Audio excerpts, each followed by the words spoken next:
Ó, bateu o desespero aí na família, olha, principalmente na Michelle Bolsonaro. A Michelle estava bem empoderada aí nos últimos meses, porque faz aí mais de 6 meses que não aparecia o nome dela em investigações. Por quê? Apareceu muita coisa dela sobre cartões aí cartões corporativos ali da presidência da República, pagos com dinheiro público, que a Michelle tinha ali um esquema de desviar dinheiro público desses cartões. Ok.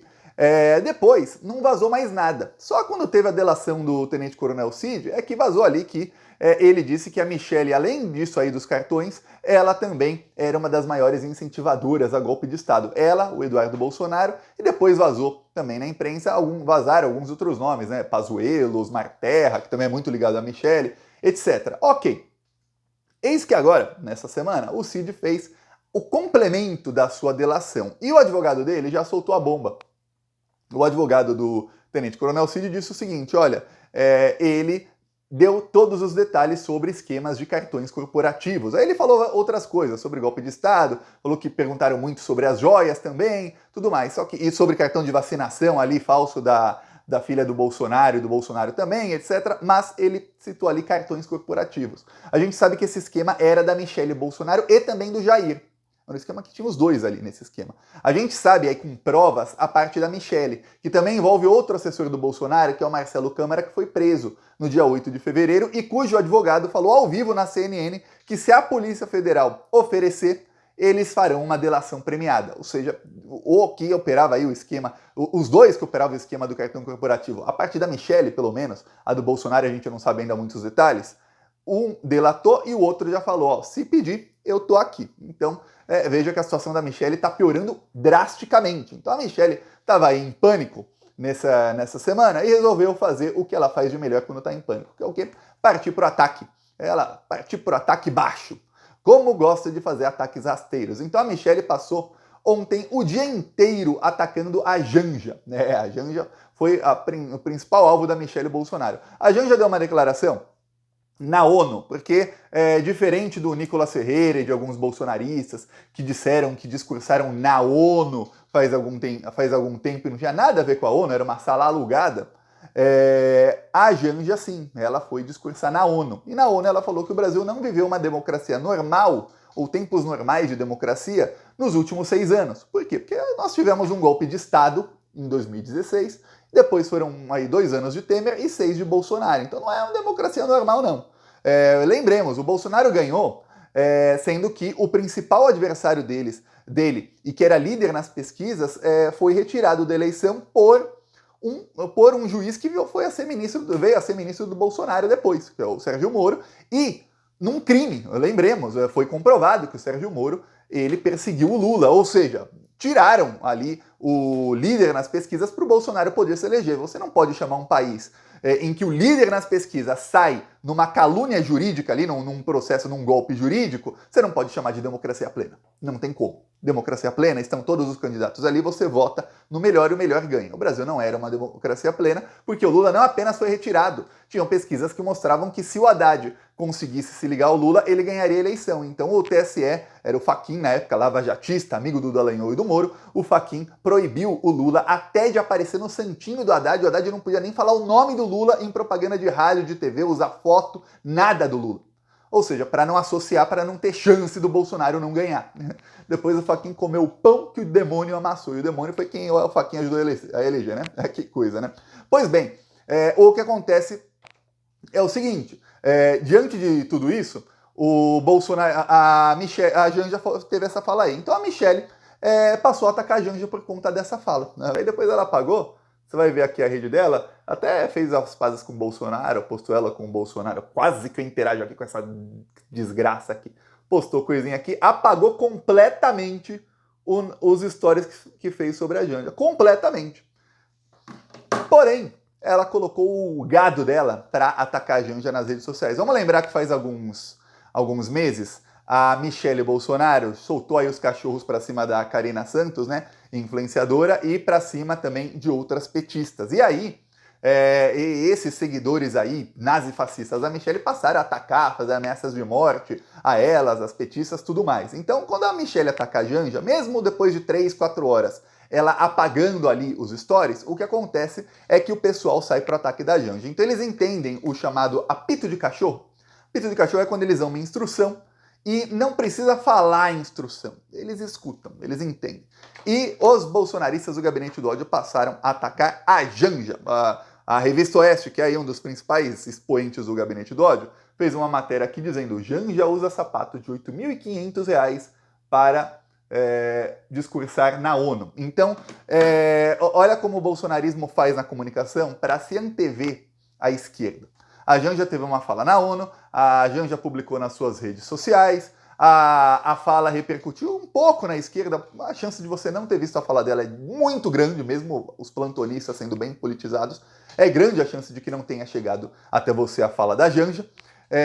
E os bolsonaristas sabem, pô, vai que isso viraliza nos próximos dias. Vai que. Então, eles já minam. Ó, quando alguém despolitizado ficar sabendo da fala da Janja, vai falar, aquela que foi com um sapato de R$ 8.500. A Janja, ela trabalhou em Itaipu por muitos e muitos anos. A Janja ganhava aí mais de R$ 20.000 por mês por muitos e muitos anos. Então a Janja tem dinheiro dela para comprar sapato aí de R$ 8.000, de R$ 10.000, até de 20, se ela quiser. O negócio é o seguinte, eu lembro da Michelle Bolsonaro com cartão corporativo lá em Israel, indo na loja da Prada com o maquiador lá, amigo dela, comprando sapato de 15 mil. Aí não era com o dinheiro da Michelle, que a Michelle não trabalhou na Itaipu Nacional, não trabalhou em outros lugares, cujo salário era tão alto quanto os salários da Janja, que é socióloga, aí tem graduada, pós-graduada, tem um currículo enorme. A Michelle não tem currículo nenhum. Então a Michelle não ganhou esse salário todo para ficar comprando aí coisas tão caras como as que compram a Michelle. Porém, para o bolsonarismo isso não importa. Para o bolsonarismo, eles fazem uma visão que a imprensa faz isso, ó, e Hollywood faz isso, desde antes de eu nascer, desde antes aí, talvez até de você que está assistindo nascer. Que é o quê? É falar que a esquerda tem que fazer voto de pobreza e a direita pode gastar. Porque se a pessoa é de direita e ela está gastando, é porque ela conquistou por meritocracia. Já a pessoa de esquerda deve estar mamando em alguma teta para ter algum dinheiro, né? Porque a pessoa de esquerda tem que ser tudo pobre, coitado. É assim que a direita faz, e eu vejo muita gente de esquerda que até gosta disso. Eu vejo algumas pessoas de esquerda que sentem assim orgulho e não gosto de dinheiro. Você fala, caramba, que coisa, por isso que eles dominam, né? Eles têm o capital no capitalismo, então eles mandam, quem tem o capital das ordens. Pois bem, e aí o que acontece? Eles usam isso no imaginário. Olha a Janja aí com esse sapato aí caríssimo e tudo mais. É o que fazem. Então já soltarem os cachorros para cima da Janja, até para que os bolsonaristas parem de pensar aí nas provas que virão contra a Michelle muito em breve. Estavam falando os repórteres, os analistas da Globo estavam falando o seguinte, que é uma coisa que eu concordo, que é o seguinte: os processos aí, as investigações contra o Bolsonaro estão para acabar. Até essa do dia 8 de janeiro. Quando essas investigações acabarem, o que vai acontecer é que quando vier o indiciamento do Bolsonaro, virá um turbilhão de provas. Vai ser muita prova que vai aparecer assim, pá, no mesmo dia, porque o indiciamento vem com um monte de prova. E aí, serão aí semanas de noticiário negativo para o Bolsonaro e para todo o bolsonarismo, em que não vai ter o que eles façam, porque vai aparecer coisa, e aí quando vem um turbilhão de provas muito grande de uma vez só, o que acontece? Acontece que é natural que os jornalistas demorem para ver todas aquelas provas e tudo mais. Então eles veem algumas e sai manchete. Aí no dia seguinte eles vão lendo lá as centenas de páginas, mais aqui, pá, sai manchete. Aí tem coisa que é escandalosa que passa despercebida nos primeiros dias, depois eles leem de novo vão lendo, mais e mais jornalistas, mais e mais pessoas vão lendo ali os documentos com as provas, e sai mais coisa, e mais, e mais, e mais. E aí são semanas. Só que não tem só um inquérito contra o Bolsonaro, tem vários.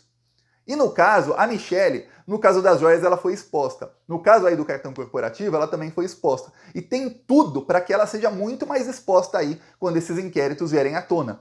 E isso tá para acontecer nas próximas semanas. Então o que eles estão fazendo é amaciando aí o bolsonarismo para já fazer o seguinte, já vamos tirar o foco aqui da gente para jogar o foco em Janja, Lula, em qualquer outra coisa. O bolsonarismo faz isso muito bem com a ajuda da imprensa, muitas vezes. É só ver quando o Lula teve uma fala lá sobre Israel, a imprensa ficou criminalizando a fala do Lula junto com o bolsonarismo. Exatamente. A imprensa também quer que caia a popularidade do Lula, e a imprensa também quer que, quando saiam pesquisas, mostre que o Bolsonaro tá ali quase empatado com o Lula, que a Michelle ou que o Tarcísio estão ali quase empatados com o Lula, porque a imprensa pode vir na jugular do governo Lula e falar, tá vendo, o que você tá fazendo não adianta, a população não gosta de você, você precisa da gente. É por isso que a imprensa A imprensa quer que a esquerda seja fraca nas redes sociais. Não pense que na Globo, se aparecer amanhã a esquerda, os deputados de esquerda aí com um alcance enorme, um alcance aí digno de Nicolas, não pense que na Globo ficará alguém feliz com isso. Porque aí o governo Lula fica completamente com condições de bater de frente não só com o bolsonarismo, mas também com a própria imprensa, que se junta com o bolsonarismo para essas coisas. É só ver, essa semana, o Lula acabou com a mamata dos dividendos da Petrobras. O Lula está sendo crucificado aí faz 7 dias. A imprensa e o bolsonarismo se juntaram para falar que a Petrobras perdeu 50 bilhões de valor de mercado por culpa do Lula. E aí voltaram naquilo que está no imaginário das pessoas, o imaginário recente, que é da Lava Jato, faz poucos anos, que é que, olha, o Lula voltou e está acabando novamente com a Petrobras. Eles falam, ó, que coisa! Sendo que a Petrobras, no governo Lula, já ganhou mais de 150 bilhões de valor de mercado. Ah, perdeu 50. Perdeu 50 bilhões de valor de mercado porque não vai pagar mais de 70 bilhões em dividendos, e sim vai ficar para a Petrobras reinvestir. O que a imprensa queria era a gasolina lá a R$10 para dar muito lucro para a Petrobras e depois mandar 99% do lucro para poucos acionistas. Você vê falas criminosas assim de alguns jornalistas da imprensa que vão de encontro com o que falam os bolsonaristas. Quer dizer, eles se unem. O Merval chegou a falar que os acionistas são mais importantes que a população. Você fala, quê? É uma loucura. Aliás, tem que ter uma investigação para ver quanto cada um desses jornalistas e diretores dos programas da Globo tem investido na Petrobras para ficar utilizando uma concessão pública para ficar tentando interferir na empresa, na política da empresa, que quem decide é o governo eleito pelo povo. É uma estatal. O povo elegeu o governo decide o que fazer com a empresa. Pois bem, aí o que acontece? No meio disso tudo, o bolsonarismo desesperado, alguns deles estão nos Estados Unidos, alguns já aproveitaram para caso tivesse alguma operação nessa semana, eles não estão lá, então já matam 2 coelhos com uma cajadada só. E foram viajar aí, gastar dinheiro público, torrar grana pública, fazer turismo. Tem deputado bolsonarista, olha, eu vou te falar, a mamata tá tão grande, a teta que eles estão mamando tá tão boa, que eles nem sequer escondem que eles estão lá para fazer turismo. Mas não é nem isso, para que esconder? Joga na cara mesmo. Ó. Tem um que está investigado aí por tentativa de golpe de Estado, André Fernandes. Ó, foi lá. A viagem dele é em missão oficial, então é paga com dinheiro público, tá? Só que ele vai com a esposa. Missão oficial, turista com a esposa. Missão oficial do cara. Pois bem, calma. Procuradoria-Geral da República vai investigar. Eu falei com o meu amigo Léo Bastos, da TV Repensar, ele já fez a denúncia ao Ministério Público e já linkou assim, já citou as outras duas. Nesses casos, geralmente é rápido, ele faz a denúncia, chega no Ministério Público, eles já mandam direto para a mesa do Gonê, do Procurador-Geral da República, e ele já anexa a denúncia que ele fez às outras que já estão em investigação. Então vai ser mais um pouquinho aí, mais alguns crimes aí desses bolsonaristas que já estarão aí na Procuradoria-Geral da República muito em breve. Só temos que ser pacientes com as investigações. Aí o Eduardo Bolsonaro, para justificar, ele tem que justificar, né? Todo esse gasto público, ele quis falar que está com muito alcance, olha, eu estou mostrando, expondo para o mundo. Aí ele deu uma entrevista para um americano que se chama Sebastian Gork, tá? Aí, tá aqui, ó, eu vou até mostrar, isso aqui é do canal do Eduardo Bolsonaro, tá? Que ele colocou com legenda aqui, tudo mais. Tem gente fazendo piada que ele fala inglês tudo errado, eu vou falar, ó, eu não gosto de fazer piada com quem fala um idioma errado, apesar de que, para mim, isso aqui não é nem gente, fascista não é nem gente, porque isso faz com que as pessoas que estão aprendendo não aprendam. A pessoa fica assim, eu tinha um amigo que estava tentando aprender inglês, e a família inteira dele ficava debochando que o sotaque dele estava errado, não sei o que, aí no fim ele não aprendeu. Ficam debochando, se não debochassem, incentivassem, aprenderia. No caso aqui, como é fascista, não vejo problema. Mas fala bem errado aí o Eduardo Bolsonaro pro nível dos americanos, porque eu não sei se você sabe, mas quando você fala inglês com qualquer pessoa que fala inglês, ok, você vai falar com um americano, você fala uma pronunciazinha errada, eles fingem que não entendem. E olha, eles realmente não entendem. Você fala uma coisinha errada, só americano. O resto do mundo inteiro, quem fala inglês, entende tudo. Você pode falar a pronúncia errada, não tem, que a pronúncia muda em cada país. Aí ele foi dar essa entrevista, sabe qual a audiência da entrevista dele? No canal do Eduardo Bolsonaro, tá? Deputado federal, canal aí cujos assessores dele tocam aí, pagos com dinheiro público, família Bolsonaro, os reis da comunicação, 33 mil visualizações em um dia. Mas olha, vê quantos... Pega o meu último vídeo do Plantão Brasil, pega qualquer vídeo meu de ontem e vê os que eu apareço pelo menos, quantas tem. Comparei com o Eduardo Bolsonaro, 33 em um dia. No dele. Aí você fala, não, mas e no canal desse cara aqui? que ele deu entrevista lá num canal de TV, ó, o nome é America First, com Sebastian Gorka, tá aqui, ó, você vê, parece realmente um programa de TV. Pois bem, ele não tem canal no YouTube, esse cara, porque ele foi banido. Você fala, pô, Thiago, e aí? Para ver tem que ser no site dele. De acordo aí com rankings de site, tem um ranking de site chamado Alexa. O site dele não tá nem no ranking. Então, ninguém viu essa porcaria. Ninguém. Nenhum americano. Só 33 mil brasileiros viram no canal do Eduardo Bolsonaro. Essa repercussão aí que ele tá tendo. É isso aí. Mas ele não apareceu em outro canal? Não. Mas ele não? Não. Teve uma conversa aí dele, ele conversou aí com o Donald Trump, só que não é a primeira nem a segunda vez que ele conversa com o Trump, porque eles estão em tratativas para quando o Trump assumir nos Estados Unidos, ele passe a tentar dar um golpe no Brasil. Não pense que o Lula é tonto, que o Lula não tá vendo isso, tá? O Lula não é tonto, de tonto o Lula não tem nada. Pode ter gente na equipe do Lula que tem umas ideias, às vezes que a gente fica assim, meu Deus do céu, mas o Lula não. Na parte aí de fazer política e tal, ele sabe. Então não pense que se o Donald Trump ganhar, já não tem aí um plano B aí do governo brasileiro de alinhamento aí com os inimigos dos Estados Unidos, exatamente para que não tenha um golpe no Brasil, um golpe aí militar ou coisa do tipo. Então as coisas, é um jogo de pesos e contrapesos, né? Vamos ver, o Lula tem aí um bom tempo para impedir aí um golpe quando o Donald Trump assumir. Eu falo quando e não se, que a única chance do Trump não assumir a presidência dos Estados Unidos no dia 20 de janeiro do ano que vem é se o Donald Trump tiver um ataque, morrer, coisa do tipo. Porque a chance dele perder essa eleição é quase zero. Quase zero. O Biden faz aí um dos governos mais desastrosos da história e o Biden conseguiu. Ele tem hoje, o Biden tem 4 pontos a mais de rejeição do que o Trump tinha no mesmo dia de governo. Ou seja, você fala, caraca, para você ser pior do que o pior presidente da história, você tem que se esforçar muito, muito, muito, muito em ser ruim. Biden.